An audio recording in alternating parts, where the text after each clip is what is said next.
Go to the Ashanti regional capital of Kumasi, where former President Jerry John Rawlings and former President John Dramani Mahama are among dignitaries expected at the Menchia Palace today, the third day of the burial service, which is ongoing, the burial rites at the Ashanti region for the late Asantehemaa. The burial of the Ashanti royal involves an intriguing traditional process. Tomorrow is going to be the interesting journey where it will begin for the late Nana Ifya Kobisewa Ampim II.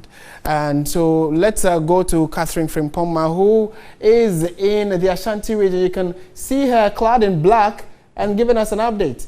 Across the region, plus government officials and the general public have been paying homage to him. But tomorrow, the whole burial rites will be coming to an end as Asantehemaa gives a befitting burial to their late queen. But that is going to be in the middle of a lot of rituals and traditions that needs to be explained. Tomorrow, there will be a burial service held for her at the forecourt of the Menchia Palace by the St. Cyprian's Anglican Church, and then she will be carried on the shoulders of humans all the way from Menchia to Bantama, where I am standing currently, for some rites to also be performed before she is finally sent to Bremai Bemu to be buried, where nobody will be allowed to follow. But what is the meaning of all these things? What does it mean for her to be carried on the shoulders of humans all the way from Menchia to Bantama and then to Breman? I have a historian and an traditional orator, Kweku Edu-Jemfi, to explain to us what all these things mean. So, good afternoon, Mr. Jemfi. Good afternoon. Yes, tomorrow we know that the queen will be carried on the shoulders of human, big and great men, all the way from Menchia to Bantama. What does it mean? As you rightly said, the accounts believes that life after death exists. So they have some rites that are performed to ensure that our royals are given the befitting barrier for them to carry out their life after death. So for a royal of that status, I mean the Asantehemaa, that is what they have to do. Right after the burial service, she will be carried by men and will be brought at this mausoleum around 1 a.m. to 2 a.m. And right from here in the midnight, she will be taken from here to the Breman Royal Mausoleum for the final interment. And so these days there are vehicles, there are port bearers who can do this. Why does it have to be men and not cars?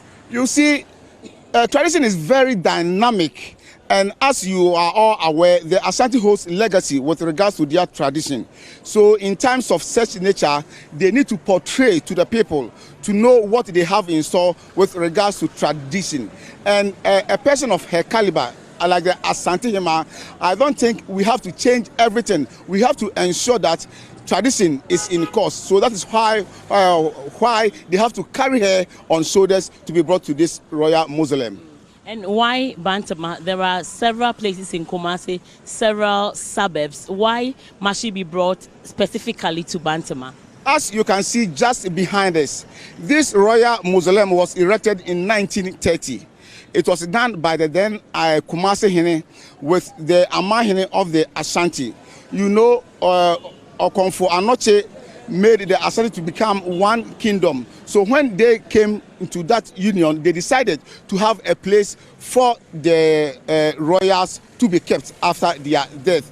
And the Ashantis also believe that when a royal dies, the person has to be kept in a sacred place. So apart from the body being kept here, it is also revered and maintained as a sacred place. That is why we have this as a mausoleum for them. But all along the line, one of the kings, Okun Ewa, made the relocation of this place to the Menchia. So before that, all the Ashanti kings were being kept at this royal mausoleum. And then from here, she will be sent to Bremai, where they call Bemu. What will happen there? Actually, a lot of the things about the rites that are being carried out by the Bemu people are shrouded with secrecy. They don't normally come out. But what I know is that right after the funeral service and the late queen is brought to Asantehemaa, that will cease the public participation of the whole activities. Then it will be left with the Bamu division to carry out the other activities. Even some of the chiefs, paramount chiefs, are not supposed to be part of that process. So even when the Queen Mother is brought to this mausoleum, most of the kings are not entitled to usher into this house. So at the midnight, that is where they will carry her from Asantehemaa to Breman for the final interment. So as a Breman is also one of the suburbs of Kumasi, and that is where the royals are buried. And so where specifically in Breman, is it at the cemetery in Breman? No, it's a complete edifice. As you see, it is an innovation of what we have here. It looks like what we have here, but that one is bigger. You see, according to the tradition, the kings, they are not buried. They are kept in a room. So they have a complete edifice with a big auditorium where they are kept for after their death. Thank you very much. And that was Kweku Edu Jemfi, a traditional orator, explaining to us what it means for the Queen to be carried on the shoulders of men tomorrow, all the way from the Manshia Palace to Asantehemaa, where I am standing. For those of you who know Kumasi a bit, this place is not far from the Konfanochi Teaching Hospital. It is just at the roundabout, just a block away from the Konfanochi Teaching Hospital. And when you descend, you are going to the KJT market. And tomorrow, as he said, this is where the public participation will end at midnight, and then nobody, the media and everybody, will be excluding the chiefs and paramount chiefs to do the rest of the ceremony. And all shops are supposed to be closed tomorrow. Moving around town, we spoke to some banks and business enterprises, and they are telling us that tomorrow they are going to close businesses to observe this rite for the Queen. And so that is it. You should be expecting to hear more of this as time goes by before the final burial rites is performed for the Queen Mother tomorrow. So from Asantehemaa here in the Ashanti region, Catherine Frimpoma reporting for TV3 News. Catherine Frimpoma, TV3's reporter in the Ashanti region. Beautiful tradition, and we will certainly keep you posted on the developments in that part of the country.